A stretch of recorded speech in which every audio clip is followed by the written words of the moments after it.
کہہ رہے ہوتے ہیں اور سن رہے ہوتے ہیں، تو پڑھنے والا بھی سمجھ رہا ہوتا ہے کہ وہ کیا کہہ رہا ہے، سننے والا بھی سمجھ رہا ہوتا ہے کہ کیا کہا جا رہا ہے۔ اس کے بعد کی منزل آتی ہے شب قدر ہے، جو موسم کہنے والا بھی سمجھ رہا ہوتا ہے کہ وہ کیا کہہ رہا ہے، سننے والا تھوڑا بہت سمجھ رہا ہے، اور آخر میں نہ کہنے والا سمجھ رہا ہوتا ہے کہ وہ کیا کہہ رہا ہے، نہ سننے والا سمجھ رہا ہوتا ہے کہ وہ کیا سن رہا ہے۔ تو تقریباً یہ اس کو، لیکن میں اپنی ہوش و آواز میں آپ سے دو تین باتیں کہنا چاہتا ہوں فطرے کے بارے میں، اگر موڈ ہے تھوڑا سا آپ کا۔ اللہم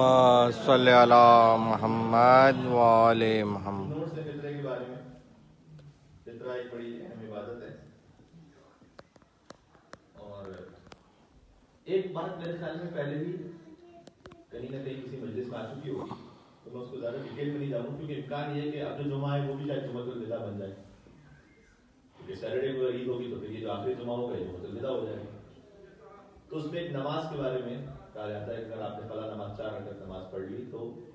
زندگی بھر کی نمازیں کم از کم 50 سال کی جو قضا نمازیں وہ معاف ہو جاتی ہیں۔ تو ہمارے یہاں پر پاکستان انڈیا میں تو یہ مساجد میں تقسیم بھی ہوتے ہیں پیمفلیٹ۔ آج کل ڈیجیٹل زمانہ ہے تو واٹس ایپ پہ بات آ جاتی ہے کہ بھائی واٹس ایپ سے فارورڈ ہوتے ہیں میسیجز کہ اگر آپ نے یہ نماز پڑھی، تو وہ روایت اس کے بارے میں سندن الگ بحث ہے، لیکن اتنا ایک اصول فقہی اور شرعی یاد رکھیے گا کہ اگر کسی کی فرض کیجیے 1000 نمازیں قضا ہیں اور وہ 999 بھی پڑھ لے تو ایک باقی رہے گی، کوئی طریقہ نہیں کہ ایک نماز سے 2 نمازیں قضا ہو جائیں۔ یہ یاد رکھیے اصول کہ کوئی ایسا طریقہ نہیں ہے کہ ہم نے کوئی ورد پڑھا شب قدر میں 1 رکعت 1000 مہینوں کے برابر ہے، پتہ چلا بھائی ساری زندگی قضا کی، شب قدر میں نماز پڑھی، سبحان اللہ 1000 رکعتیں ہو گئی۔ تو اس قسم کا شرعی طور پر ثواب ملنا الگ بات ہوتی ہے۔ اس کی بالکل ویسی مثال ہے جیسے آپ نے کئی عبادات میں دیکھا ہوگا کہ اگر آپ فلاں دعا پڑھ لیجئے یا مثلا قرآن کا فلاں سورہ پڑھ لیجئے تو حج کا ثواب ملے گا۔ کہ آپ نے اس کا مطلب یہ نہیں کہ حج معاف ہو جائے گا، کسی عبادت کے ثواب کا ملنا اور ہے، اور وہ جو فرض عبادت ہے اس کا پورا ہونا اور ہے۔ وہ جو فرض عبادت ہے وہ تو جب اسے انجام دیں گے تب وہ جا کے پوری ہوگی۔ ہاں اس کے لیے اللہ نے ایک انتظام یہ رکھا ہوا ہے کہ اگر آپ فلاں دعا پڑھ لیں تو پھر حج کا ثواب بھی مل جائے گا، یعنی مزید مل جائے گا۔ وہ جو فرض ہے وہ اپنے مقام پر ہے۔ تو اگر کسی کی قضا نمازیں ہیں یا قضا روزے ہیں تو اسے پورے عدد کرنے ہی پڑیں گے، اس وقت تک وہ ادا نہیں ہوگا۔ ہاں اگر کسی کو ڈاؤٹ ہے، لگے آتے یہ مسئلہ بھی، کسی کو ڈاؤٹ ہے کہ پتہ نہیں میری 5 سال کی نمازیں قضا ہیں یا 4.5 سال کی قضا ہے یا 4 سال کی قضا ہے، تو اسے چاہیے کہ اندازہ لگائے، شرعی طور پر اندازہ لگائے کہ منیمم کتنی قضا ہے، اس سے کم تو نہیں ہو سکتی۔ اس نے اگر منیمم وہ پورا کر لیا تو اللہ نے کہا کہ تمہاری ذمہ داری پوری ہوگی۔ میکسیمم پہ جانا ضروری نہیں، میکسیمم پہ چلے جائیں تو نور نور بہت اچھی بات ہے، لیکن منیمم پہ شرعی ذمہ داری پوری ہو جاتی ہے۔ روزے کا بھی اس طریقے سے اگر کسی کو مثلا ہے بعض احباب جو سوال کرتے ہیں کہ مثلا ہم بچپن میں اتنا شعور بھی نہیں تھا، اتنا اندازہ نہیں تھا، گرمی زیادہ ہوتی تھی والدین روزہ کھلوا دیتے تھے جب بالغ ہو چکے تھے والدین، یا پھر مثلا کہتے تھے اسکول کے ایگزام سے روزہ نہ رکھو۔ ایسے کچھ احباب ہیں، آپ کہتے ہیں ہمیں پتہ ہی نہیں، ہمیں پتہ نہیں بچپن میں ایسے کتنے روزے کھول جب والدین نے نہیں رکھوایا، بلوغت کی ایج میں پہنچ چکے ہیں لیکن بھی والدین نے رکھوایا اس کو نہیں رکھا۔ تو اب اس کا وہ کفارہ تو باقاعدہ نہیں ہے، چونکہ اس وقت وہ والدین کے پریشر کی وجہ سے اتنا شعور ہی نہیں تھا، لیکن قضا بہتر ہے اس کی۔ تو جو قضا ہے اس قضا میں خیال کرنا پڑے گا، اور اس میں منیمم اندازہ لگا لیجیے کہ کم از کم یہ تھا کہ 25 مرتبہ کام ہوا تھا، 30 مرتبہ ہوا تھا، 40 مرتبہ ہوا تھا، تو اگر منیمم آپ نے اندازہ لگا کہ روزے پورے کر لیے تو کافی ہو جائے گا۔ فطرے کے حوالے سے فطرہ ایک ایسی عبادت ہے کہ فرمایا کہ ایک عجیب حدیث ہے چھٹے امام کی، فرمایا کہ صلوات بھیجیں اللہم صلی علی محمد وآل محمد۔ وسائل الشیعہ کی حدیث ہے، فرمایا جس طریقے سے پیغمبر پر درود بھیجنا یہ نماز کے کمال کو عطا کرتا ہے، یعنی نماز کا کمال یہ کہ آپ نماز کے بعد درود بھیجیں، ٹھیک ہے؟ جس طرح سے پیغمبر پر درود بھیجنا نماز کے کمال میں سے ہے، ویسے ہی فطرے کو ادا کرنا روزے کے کمال میں سے ہے۔ یعنی روزہ 30 دن میں روزہ رکھا ہے اس کو جو کمال عطا ہوگا وہ اس وقت ہوگا جب فطرہ عطا کرنا ہے۔ اور اس خاطر ہے کہ بہرحال واجب عبادت ہے، اسے کرنا ہے۔ ہم ہم نے آیت پڑھی جو آپ کے سامنے، اس آیت کی تفسیر میں بھی ہے، چھٹے امام نے تفسیر میں بیان فرمایا قد افلح من تزکا، یہ وہ سورہ اعلیٰ جسے عید کے دن نماز میں پڑھا جاتا ہے، قد افلح من تزکا، یقیناً کامیاب ہو گیا وہ جس نے تزکیہ نفس اختیار کیا۔ اس پر ایک بڑی زبردست ایک اور بحث ہو سکتی ہے، میں خالی اشارتاً آپ سے کہوں، یہ جو قد افلح، افلح ہے فعل ماضی، اس پہ قد آ جائے عربی زبان میں اس کا مطلب ہوتا ہے یقیناً، شیور، انڈیڈ، تاکید ہو جاتی ہے۔ قرآن کریم میں 11 مقامات ہیں، 11 ٹائمس، جہاں اللہ نے کہا ہے کہ شاید تم کامیاب ہو جاؤ، فلاں کام کرو شاید کامیاب ہو جاؤ، شاید کے ساتھ ہے لعل، اور 3 مقامات ہیں جہاں کامیابی کا ذکر یقین کے ساتھ ہے۔ اس میں سورہ اعلیٰ ہے اور سورہ شمس ہے، یہ دونوں سورے وہ ہیں کہ جو نماز عید میں پڑھنا ہے، 3 میں سے 2 سورے وہ ہیں جو نماز عید میں پڑھنا ہے، اور دونوں میں میسج تقریباً وہی، قد افلح من تزکا، سورہ شمس میں قد افلح من زکا، کامیاب ہو گیا، یقیناً وہ کامیاب ہو گیا جس نے اپنے نفس کو پاک رکھا، تزکیہ نفس۔ تو تزکیہ نفس کے اب اگر آپ کی اجازت ہو تیسرا موقع بھی بتا دوں، 2 تو یہ ہو گئے سورہ شمس، سورہ اعلیٰ جہاں اللہ نے کہا کہ یقیناً تم کامیاب ہو، اور سورہ مومنون کا جہاں آغاز ہوتا ہے قد افلح المومنون، یقیناً مومنین کامیاب ہو گئے۔ جو مولا کائنات نے آغوش مادہ سے آغوش رسالت میں جب تشریف لائے تو سورہ مومنون کی تلاوت فرمائی تھی۔ بلکہ مولا کائنات کے حوالے سے میں چینل پر موجود تھا، تو وہاں پر ہم نے اس بات کو جب کہا تو اہل سنت جو علماء نے کہا کہ ہمارا بھی روایت ملتی ہے کہ جب امیر المومنین آغوش مادہ سے آغوش رسالت میں آئے تو انہوں نے آنکھیں کھولی، اور دنیا میں آنے کے بعد جو پہلی زیارت کی وہ چہرہ رسول تھا، اور حضور نے اس وقت فرمایا کہ یا علی خصصتنی بالنظر وخصصتک بالعلم، اے علی تو نے اپنی پہلی نگاہ سے مجھے مخصوص کیا اور میں نے اپنے سارے علم سے تجھے مخصوص کیا۔ مل کے صلوات بھیجیں محمد اللہم صلی علی محمد وآل محمد۔ ایک اور لطیف بات کہتا ہوں، وہ یہ کہ اسی چینل پر ایک مولانا تھے، بڑے خوش عقیدہ ہے سنت سے، لیکن بڑے خوش عقیدہ، تو کہنے لگے کہ میں اپنے چینل کے اونر سے کہتا ہوں، چینل میں باقاعدہ میں مولانا ایک چینل پہ کام کرتے ہیں، تو مذہبی چینل، کہتے ہیں میں نے 13 رجب جب آنے والی تھی تو میں نے اپنے چینل کے اونر سے کہا کہ آپ مولا کائنات پہ جشن رکھیں، تو وہ جو اونر ہیں وہ تو انہیں کچھ دین کی اتنی سمجھ نہیں، انہوں نے کہا کہ اچھا میں باقی علماء سے پوچھتا ہوں، تو کہتے ہیں انہوں نے باقی علماء کو بلا لیا، باقی علماء نے کہا کہ نہیں ہم فقط یوم وصال رکھتے ہیں، یوم علی 21 رمضان، ہم جشن نہیں رکھتے، تو جشن تو نہیں ہو سکتا، فقط 21 رمضان کی ٹرانسمیشن ہوگی۔ تو کہتے ہیں دیگر علماء نے یہ کہا کہ جب انہوں نے یہ کہا کہ ہم فقط یوم وصال رکھتے ہیں، تو میں نے کہا کہ بھئی کیا حرج ہے، جب یوم وصال رکھتے ہیں یوم شہادت کی ٹرانسمیشن رکھتے ہیں، 13 رجب کی بھی رکھ لیں، یوم ولادت کی۔ تو کہتے ہیں وہ جو اونر ان کی زبان سے بہتر ایک سوال نکلا جس میں سب دانے بانے دیکھنے لگے،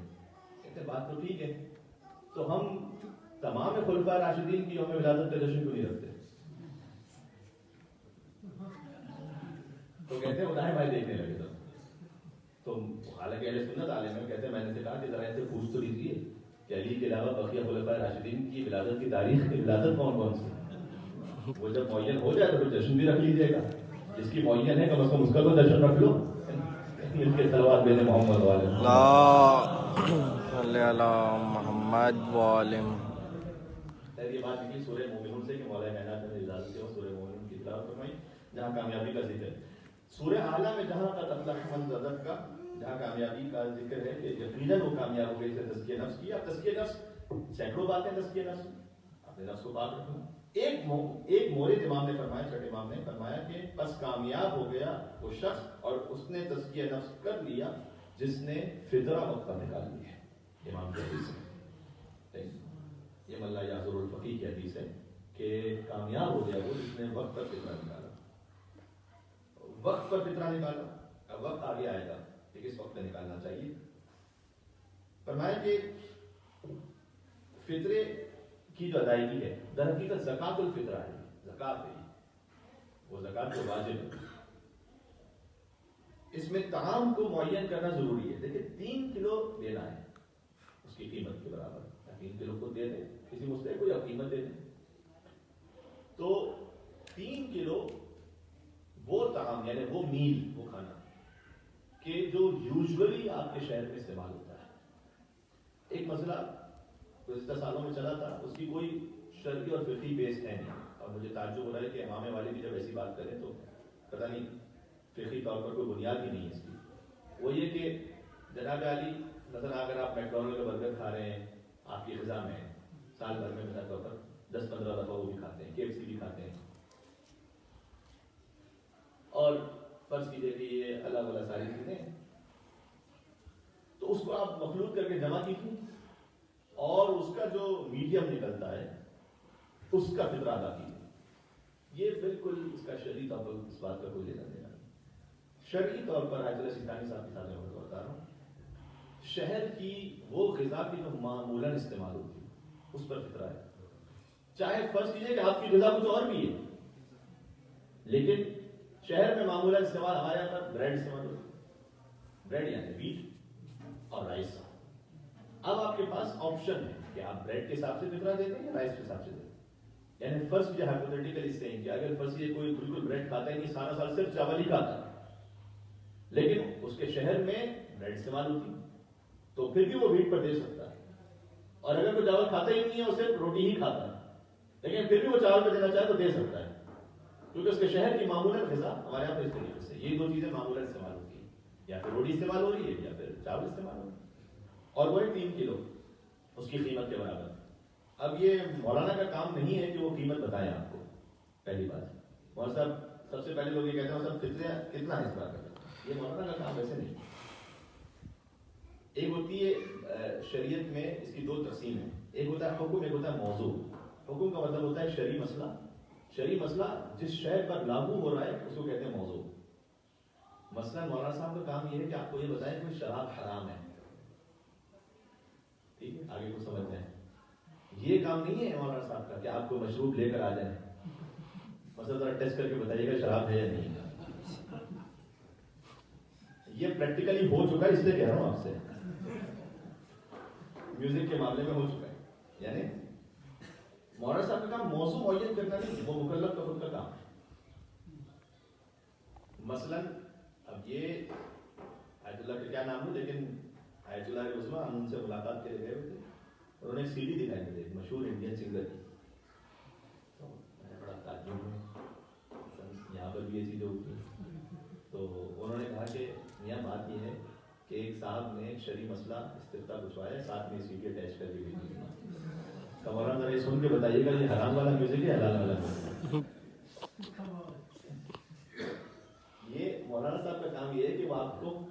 شرعی مسئلہ بتاتے ہیں کہ کون سا میوزک حلال ہے کون سا حرام ہے, لیکن یہ طے کرنا مکلف کا. لیکن آسانی کے لیے تو شرعی مسئلہ تو یہ ہو گیا کہ 3 کلو آٹا یا 3 کلو چاول کی قیمت کے برابر آپ فطرہ دے دیجیے. اب قیمت کتنی ہے وہ طے کرنا آپ کا کام ہے. لیکن یہ کہ کل ہم نے آپ کی آسانی کے لیے ادھر ادھر فون گھما کے ذرا معلوم بھی کر لیے, تو اس میں پتہ یہ چلا یہ میری معلومات میری حد تک ہیں. اگر آپ کو کوئی اور معلومات ہیں تو آپ اس سے آپ سے عمل کیجیے گا. مجھے پتہ یہ چلا کہ بھائی جو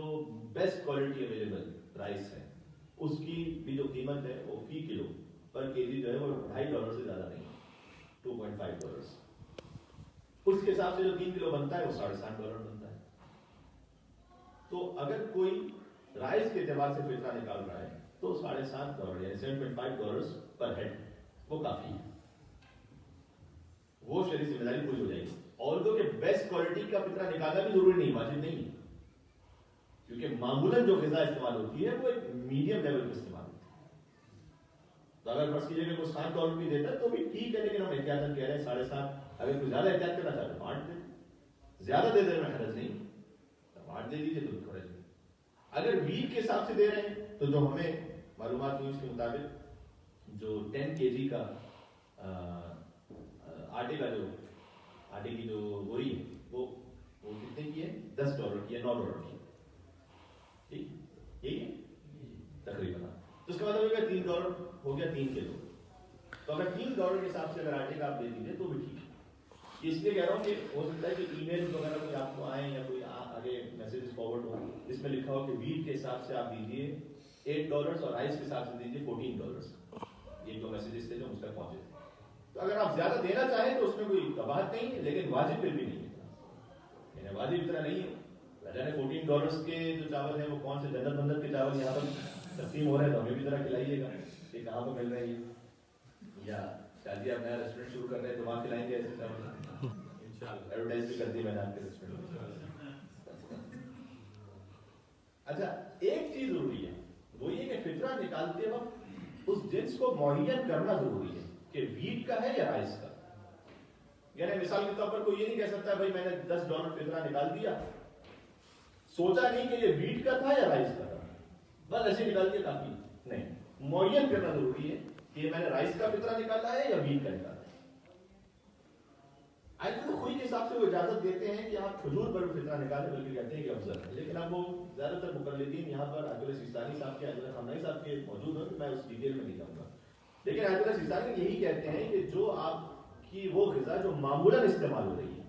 ہے اسی پہ نکالیں فطرہ۔ یعنی کھجور معمولاً استعمال نہیں ہوتی ہے ہمارے میلبرن میں، ڈیٹس یوزلی کھانے پینے میں استعمال نہیں ہوتی سراسر، اس لیے آیت اللہ سیستانی صاحب کے حساب سے اس پہ فطرہ نہ نکالیں، بلکہ یا ویٹ پہ نکالیں یا رائس پہ نکالیں اور معین کر لیں، بس سمپل سی بات ہے۔ اچھا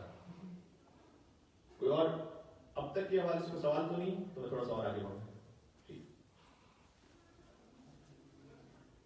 3 kg رائس ہو گیا یا اس کی قیمت، 3 کلو ویٹ ہو گیا یا اس کی قیمت، اور کب نکالیں فطرہ؟ ہاں کب نکالنے کا معاملہ یہ ہے کہ ویسے اصل میں یہ واجب ہے شب عید، جو مغرب ہو جائے اس کے بعد واجب ہو جاتا ہے، اور جو عید کی نماز پڑھ رہا ہے جیسے کہ تقریباً ہم سبھی پڑھیں گے انشاءاللہ، تو عید کی نماز سے پہلے پہلے، اور جو عید کی نماز نہیں پڑھ رہا تو بہرحال واجب تو نہیں، نہ پڑھنا چاہے تو نہ پڑھ، یا کسی مجبوری وجہ سے نہیں پڑھ رہا، تو عید کے دن ظہر سے پہلے پہلے تک اس مدت میں ضروری ہے کہ فطرہ نکال لیں۔ لیکن آیت اللہ سیستانی اس بات کی اجازت بھی دیتے ہیں کہ آپ رمضان میں، اس وقت رمضان جو جاری ہے اسی وقت فطرہ نکال لیں، اتنا تاخیر کرنے کی ضرورت نہیں ہے کہ مثلا ایگزیکٹ اسی وقت میں کہ جب شب عید آئے گی ہو سکتا ہے کہ ہم کسی کام میں مشغول ہوں یا نہ پہنچا سکیں، تو آپ پہلے بھی فطرہ نکال سکتے ہیں۔ ایک اور طریقہ اس کا یہ بھی ہے جو تمام مجتہدین اجازت دیتے ہیں کہ آپ کسی مستحق تک فطرہ پہنچا دیں پہلے سے، یعنی عید سے پہلے سے دل میں نیت کریں قرض کی کہ ہم نے اسے یہ قرض دیا ہے، اور جب شب عید آ جائے تو دل میں نیت کریں کہ وہ جو قرض تھا وہ فطرے میں تبدیل ہو گیا، تو وہ بھی ٹھیک ہے۔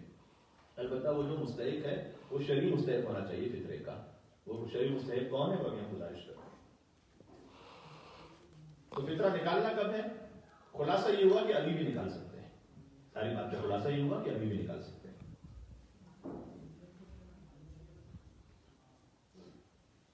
ہاں آیت اللہ سیستانی صاحب کا مسئلہ میں آپ کو بتا دیا کہ پورے رمضان میں کسی بھی وقت فطرہ ادا کیا جا سکتا ہے، البتہ رمضان سے پہلے وہ کہتا ہے ادائیگی کی، اتنا اوور اسمارٹ ہونے کی ضرورت نہیں ہے کہ ابھی تو رمضان شروع نہیں ہوا آپ نے کہا چلو فطرہ دے دو ایک ساتھ۔